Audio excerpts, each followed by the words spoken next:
Madame, Monsieur, bonjour. Dans l'actualité de ce dimanche, l'élection de Miss France 2009, elle s'appelle Chloé Morteau, elle a 19 ans.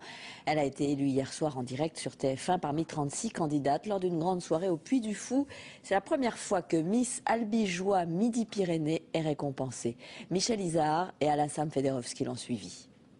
Première journée, peut-être dans un instant, donc le sujet de Michel Izard et Alassane Federowski qui l'ont rencontré dès hier soir. En domicile fixe et a trouvé la mort cette nuit à Marseille, probablement à cause du froid. Il a été retrouvé dans le parc de l'école d'horticulture dans le 8e arrondissement de la ville. Une alerte à la dioxine en Irlande.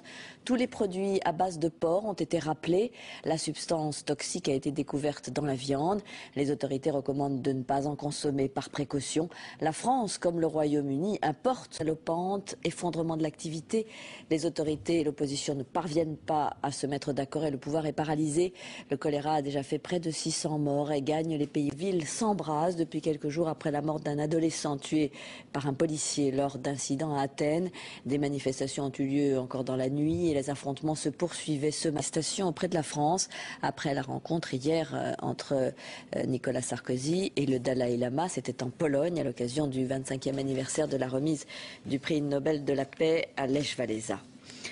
En France, avec quelques mots de politique pour vous dire que Jean-Pierre Raffarin est intervenu de façon virulente pour défendre Rachida Dati sur le projet de sanctions contre les mineurs de 12 ans, projet que François Fillon avait fermement rejeté. On l'écoute sur Europe 1, c'était ce matin.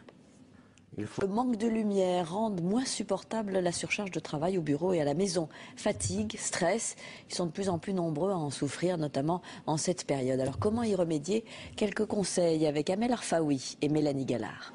17 bourses aux jouets permettent aux familles qui n'ont pas beaucoup de moyens de se fournir en cadeaux à moindre prix. Avec la crise et la baisse du pouvoir d'achat, ces bourses remportent cette année un vif succès. Un exemple dans le Nord. Saint-Nicolas, saint patron des tonneliers et des écoliers à qui il apporte des bonbons. Saint-Nicolas est surtout fêté dans le Nord et l'Est de la France. Ainsi, en Meurthe-et-Moselle, un grand défilé était organisé pour l'occasion. Le reportage sur le plateau de Téléfoot sur TF1, c'était la remise du Ballon d'Or à Cristiano Ronaldo, le Portugais de 23 ans. Vainqueur cette année de la Ligue des Champions avec Manchester, a été plébiscité par les spécialistes du monde entier. Damien Ferrero l'a suivi dans les coulisses de TF1.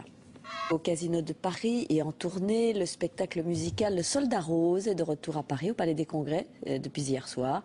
Le conte de Louis Chédid est présenté avec une nouvelle troupe d'artistes talentueux. La mise en scène est signée Shirley Dino.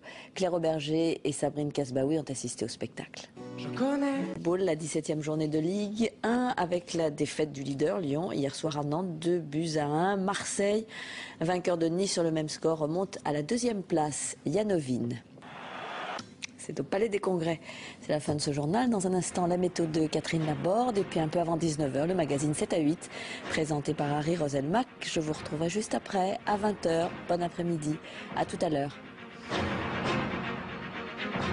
L'info continue sur tf1.fr et par téléphone au 32 80.